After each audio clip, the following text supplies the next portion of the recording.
This is the Politics of Everything, and I'm your host, Amber Daines.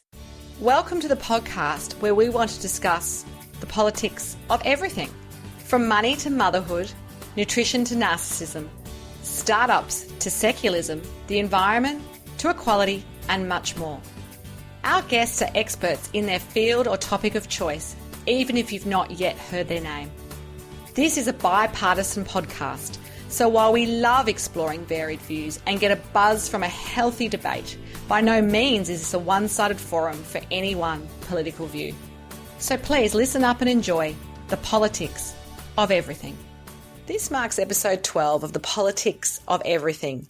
Our guest today is Annabelle Daniel, who originally trained as a lawyer with expertise in family law and discrimination before finding her true career calling in the family support arena. Annabelle has 20 years of experience in the private, federal government and community sectors. She's currently CEO of women's community shelters based in the inner city suburb of Redfern, but works with local communities all across the state of New South Wales. She has established 3 women's shelters in as many years, and her overall goal is to achieve real change for the thousands of women who need access to shelters. Annabelle joins us today to discuss the politics of women's shelters. Welcome, Annabelle. Thanks, Amber. It's a delight to be here. So in Australia and around the world, it seems that, the first women's shelters sort of began in the 1970s, obviously well before my career and your career was underway. Can you give us a little picture of what the shelters were like in the 70s, how they got set up and how were they even funded? Yeah, I think it's a really, really interesting story. And a great deal of this was the outgrowth of awareness about women's and feminist issues generally that happened after the late 60s and into the early 70s, really around the time of second wave feminism. A great number of services supporting women were set up around that time, including, recognition of no-fault divorce under family law, women's refuges, rape crisis and sexual assault services. And there's a really lovely story about how Elsie Women's Refuge, Australia's first and only the world's second, which got set up by Anne Summers and a group of women. And that was around a refuge in England being set up in Chiswick, I believe it was. Anne actually made a long-distance phone call and said, well, how do we actually go about setting up these services? And the woman who picked up the phone with a lot of background noise going on, women and children, simply said, you just have to decide to do it. And so a lot of the activism around that time and around women's issues was in the context of just getting stuff done, really making a breaking through barriers and making a positive difference. And in the early days, a lot of these services weren't actually funded by government. They were up and running first and providing services. And it was actually demonstrating that they were meeting a need, which then went on to secure government funding later. Okay, so that's really interesting. It's probably very different to how it looks today. And I guess for a lot of people who may not be familiar with what the role shelters do play, we do have an image of them being associated with women fleeing domestic violence at home. And I guess at that grassroots level, what vital role do women's shelters still play in these circumstances? Obviously, sometimes women have young children with them. It can be a very, raw time for them. So what role do the shelters actually play? Well, they play an absolutely critical role in women's ongoing safety. And one of the things that always strikes me is that they are still just as necessary as they were over 40 years ago when the very first ones were established. In setting up 3 shelters in 3 years, as I've done with women's community shelters, it's never ceased to amaze me that within a week of opening each one, they're all full. And that is very much around older women who might have experienced abuse or neglect for decades. It's about younger women with young children fleeing domestic and family violence. And these are absolutely essential services. And it's about so much more than just the safe roof over the head and food. These days we talk about, in the lingo of shelters, we talk about a case management approach where we make sure that every woman and her family, if she has one, has a very specific program that's tailored towards really important support and living a life free from violence. And that's around things like helping her find sustainable housing, connecting her up to medical professionals such as doctors and dentists and counsellors if she needs those. It's about helping her enter employment or education or training programs or finding the right payments from Centrelink. It's about supporting her with her kids to make sure that they get the right supports. So all of those things mean that these are absolutely an essential service. Now, of course, if it's safe and appropriate for a woman to stay in her own home, that's often the best option. But Shelters are desperately needed, and in fact they're massively oversubscribed. Based on our shelters data, for every bed that we have available, we get 5 women who ask for it.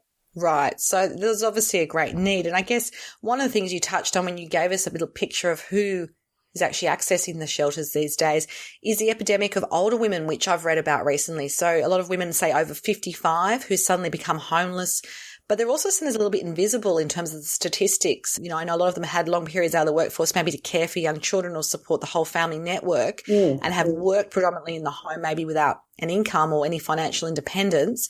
So if their partner suddenly leaves, or they feel like they have to leave the situation, or the partner even passes away, it seems like that's a growing group. And I think I read somewhere that, you know, close to 10,000 older women access these kinds of shelter services even just in the last financial year. So what do we know about this particular group? Well, I think you've hit the nail on the head with a lot of your comments. Look, some recent figures that I've seen have suggested that women over 55 accessing homelessness services has grown 44% in the last 5 years. And I think that says a lot to growing inequality within society. You know, if you're in a major city and you are single and on a low income, it is massively, massively difficult to be able to afford your own property. And there's knock-on effects all the way down through the market. You know, the vast majority of the literature that we see, or the media that we see around housing affordability and home ownership, is how difficult it is for young people to get into the market. You know, young couples trying to get a start in life. And of course, while that's absolutely critical and a really important group to focus on, what that means is that as housing becomes more unaffordable, people stay in rentals longer, which then keeps the prices high and which squeezes out those people on a single income or those on lower incomes right out the bottom of the tube. So older single women can be incredibly vulnerable for all of the reasons that you've mentioned. They might be more casualised employment. They might have spent long periods out of the workforce caring for others, either children or ageing parents or ageing in-laws quite often, or even partners that might have had medical issues.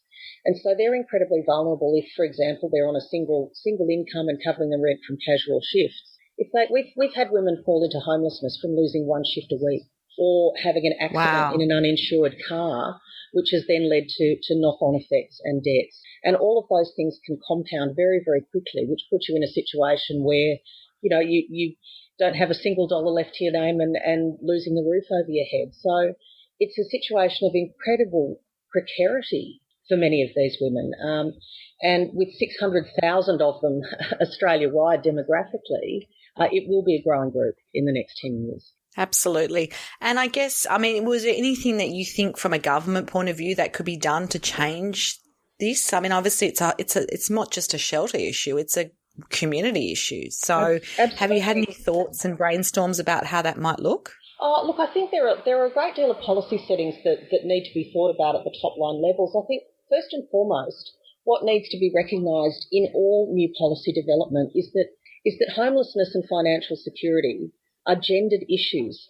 Women fall into homelessness for gendered reasons, and we can't lose sight of that.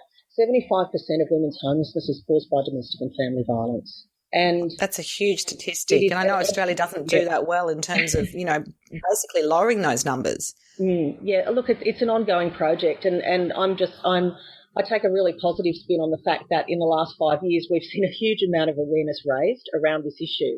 Of course, what that means is that when people know that there's help that they can reach out for, it creates a huge demand on services. We can raise awareness, but we also correspondingly need to make sure that we have the services available to catch people when they do ask for help. But Exactly. There are definitely some policy settings that we can think about, and those are the kinds of things such as making sure, for example, that there's superannuation paid on parental leave.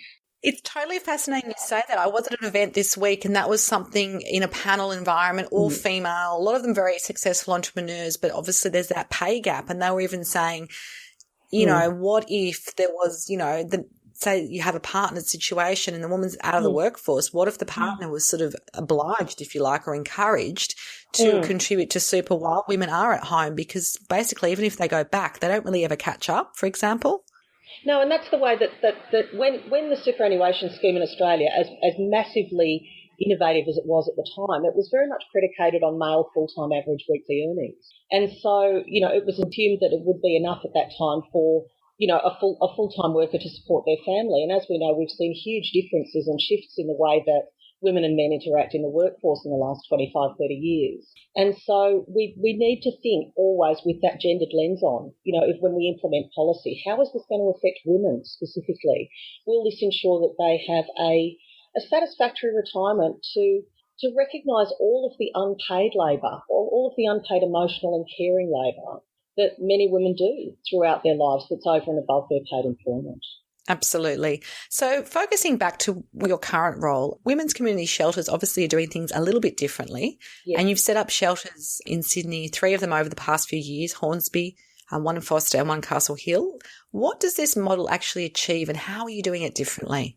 Look, every time I talk about it, I keep getting really excited. The excitement never goes, even 4.5 years into the project. And look, the way that we're doing it differently is by working from the bottom up with local communities to establish these services, where a lot of other government services are kind of provided in a programmatic top-down approach, with contractors delivering services on behalf of government. And so what we do is it's 4 things. We were actually set up as a capacity building charity. So with the model of working with local communities to set up new shelters where there were identified areas of need. And so what that means is, in practical terms, it's me getting in my car and going out to talk to various influential local champions who care about the issues of domestic violence and women's homelessness, bringing together a community of interest who has seen this issue presenting in the local area and actually wants to do something about it by setting up a shelter. And when you bring together a group of local community members on the ground who recognise this particular issue and want to take action about it, it is a super powerful way to work. So we provide that capacity building approach and the project management to actually get a shelter off the ground. So that's helping that steering committee that you've helped form, create the legal structure of the organisation and all of the charity status and requirements that are there.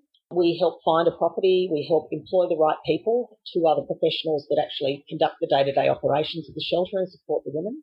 We provide advice about fundraising. And we generally support that whole critical path from the first idea to the doors opening of a shelter. And the next thing that Women's Community Shelters does is provides funding, underwriting support. So the point where we say, right, we'll go to a community is if a community fundraises $25,000, we'll match that with the same amount. And that's our setup costs for the shelter. So essentially what that means is it costs about $50,000 to set up a shelter in a rented property or a property that's given to us.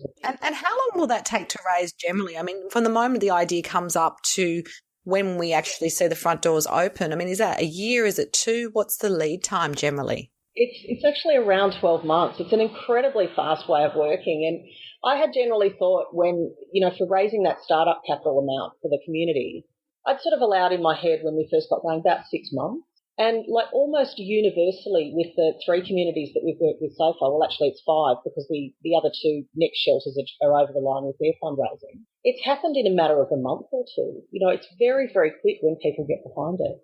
And so they raise that setup capital and Women's Community Shelters underwrites 2/3 of the operating costs for the first 2 years. So that's a shelter costs about $400,000 a year to run. So we underwrite up to 2/3 of that and the community fundraises the balance. And so the next thing that we also do is provide all of the bits and bobs and the intellectual property that you'd need to run a shelter, which is the day-to-day policies and procedures. This is how you do case management. This is how you operate. Here are your job descriptions and templates for your caseworkers. Here's the computer system to log in the casework that you're doing. So we make sure we get good reports and we can demonstrate our impact. That's deeply practical. I like that. That sounds like it's really helping get the ball rolling and get them going. Yeah, absolutely. In fact, a lot of people have said to me, the people who are on these shelter steering committees say, oh, look, if I was doing this myself, I wouldn't know where to start. But, you're giving us what's essentially a shelter in a box. And that's, a very creative way of approaching it, I think. And the last plank of what we do is that we hook all of our shelters together in a network. So we provide the staff with professional development and career pathway opportunities. We do governance training with all of the boards of the shelters and we bring them together for networking so they can support each other. And selfishly, that is absolutely the best bit of what I get to do. I have met so many new friends and incredible people who I've worked with in communities. It's such a privilege. I can't believe who has come into my life as a result of doing this work. It sounds like a win-win. So obviously you want to establish further shelters throughout New South Wales, and I know that you're already working on maybe half a dozen, might be more now, communities to expand the WCS model to every community you can. Tell us how you go about that. How we actually do it? Well, how if you want to expand, I mean, you kind of basically identifying the spots where you need it and just doing it, or do you have to get some government buy-in? I mean, how are you going to keep expanding, I guess, the model? Look, I think one of the things, when we first got going, we happened to be starting right in the middle of the biggest change in 35 years for the homelessness sector, which was the going home, staying home reforms in New South Wales. And I don't, the fabulous Chinese saying, which is, may you live in interesting times. And that was very much how it felt. It felt like all of the existing norms had been upended, and here we were starting. I still can't work out whether it was the best or the worst time to try and do something new. But you just did it anyway, which I love. In any case, we have really, it's really kicked off since then. And I think where it was very much me going out into communities in the early days, now we've got communities approaching us and saying, look, we're seeing these women approach services in our community. There is nowhere for them to go. The refuges in neighbouring towns or suburbs are always full. We want to set up something ourselves. Can you help us? And we get those kind of approaches regularly now, at least one a week. So it's actually a matter of sorting through what the priorities are rather than having to actively go out and seek those locations now. And that's really exciting, because I think a community-based model like this can go anywhere. It's not fenced in by state boundaries. That's fantastic. So looking back towards your career, I mean, prior to being CEO of the organisation, you say one of your most important roles was being the manager of ELSI, which is Australia's longest established women's shelter, providing services and support to women and children experiencing homelessness and escaping domestic violence. How did that shape you as a leader and set you up for what you're doing now? Oh, wow. Well, it was everything. It's really interesting, and I find this in my career. You often start off with a vague area of interest or a direction, and then often it's only on reflecting and looking back that you realise just how much each role that you did prepares you in some sense for where you go next. When I was managing at ELSI, which really did feel like doing my feminist tour of duty a little bit, it was absolutely great.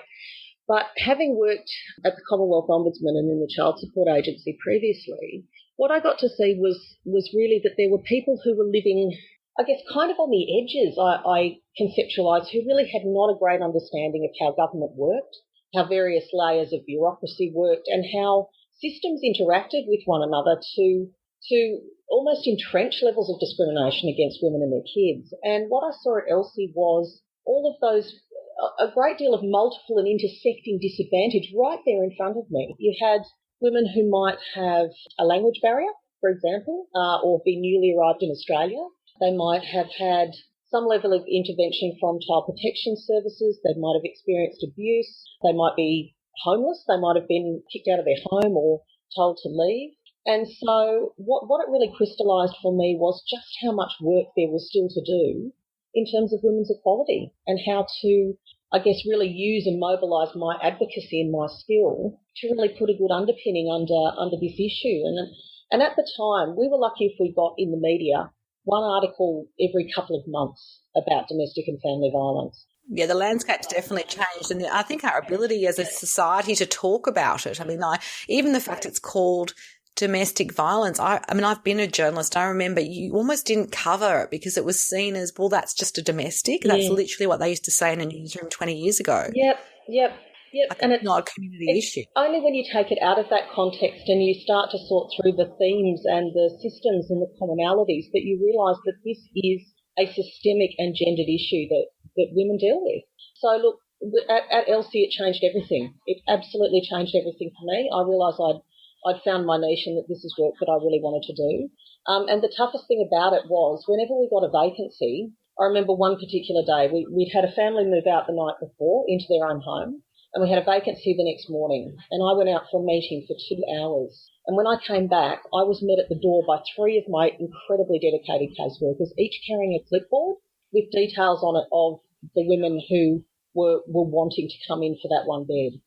And, and those ranged from a hospital social worker who had a woman there who'd experienced extreme abuse and it wasn't safe for her to go home. And so they wanted to obtain that bed for her so she could be supported to leave the abusive environment. We had the police call with a young mother who would have been 22 with two young kids and had experienced an incident of abuse, and they needed desperately somewhere to place her. And the other was a young mother who was in her car outside of Wollongong, and she had two kids in the car and she'd been in the car for 2 nights. And she said, I will spend my last $30 on petrol to drive up to Sydney if you can give that room to me. And wow, that's a heartbreaking choice to have to make for one bed. Yep, having to make that choice. It's Sophie's choice every single day, and that's what it's like. And that got to me so much that I thought this should not be happening. At that time it was 2011 in Australia. This should not be happening in 2011 in Australia. And now in 2017 in Australia, I'm enormously proud to be doing something about putting over 100 crisis beds on the ground every night for women and their kids. So we have to do less of that, saying we've got no room for you. Absolutely. So your career has obviously spanned 20-odd years and you trained as a lawyer. Do you think you've kind of been able to make changes to the system when it comes to policies and the overarching, I guess, model of what you're doing now? Do you think there's been some sort of, if you look back and you see those points where there's been massive shifts and you're proud to say that you're part of that?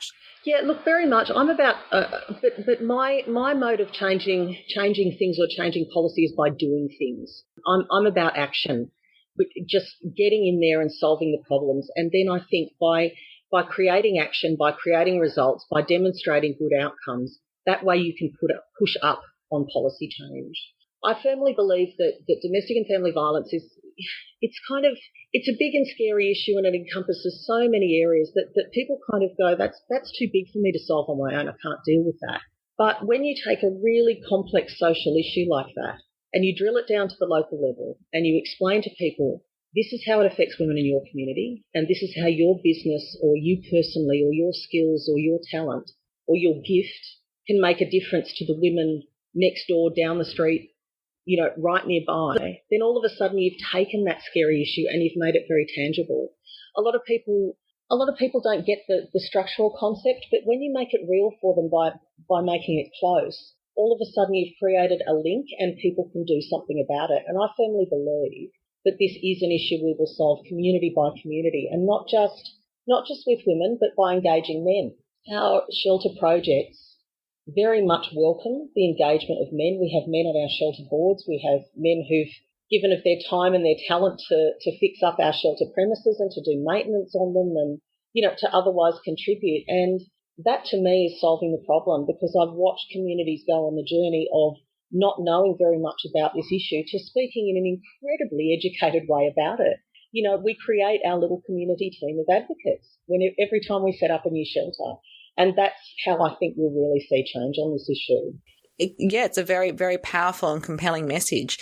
And I guess I'm a big believer that no one really gets to where they are without some sort of, mentors, either formal or informal or inspirational figures that you've kind of drawn ideas from and even motivation.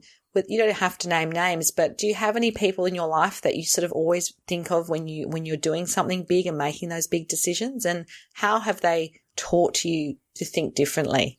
Oh, look, yes, look, I've got quite a few. I am enormously enamoured and fangirl over people like Dame Quentin Bryce, who just inspires me every single day with her grace, with her ability to connect with people, with her passion for women's and children's issues that has lasted a lifetime, and with her ongoing optimism and belief that these are problems that can be solved.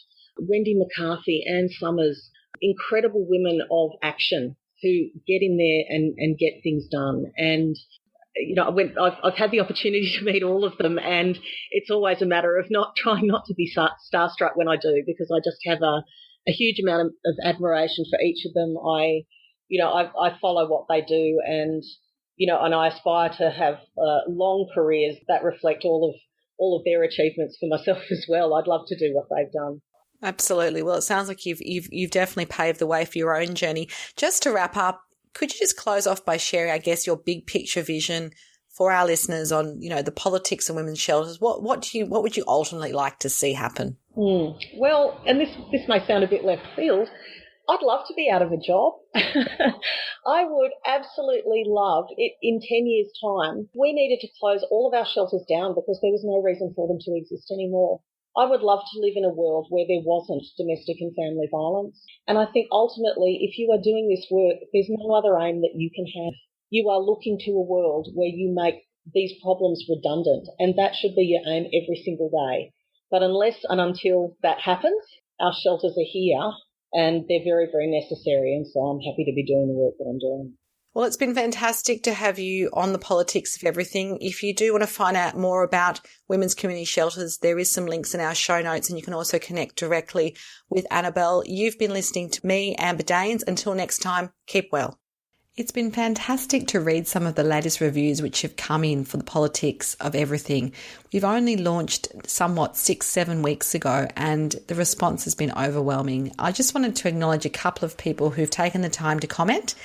And for example, I've got here Emma Franklin Bell saying that the podcast 5 out of 5 is insightful and interesting. A fantastic podcast discussing a variety of topics. Amber is great at asking questions that draw out the guest's knowledge and views. A really enjoyable show. Thank you so much, Emma, for that. Ali Kane says, Amber rocks, a great and inspiring podcast for everyone in media and everyone who's not. And finally, I'd like to acknowledge one from the Celebrity Profiler on the 21st of June saying, content that hits the spot.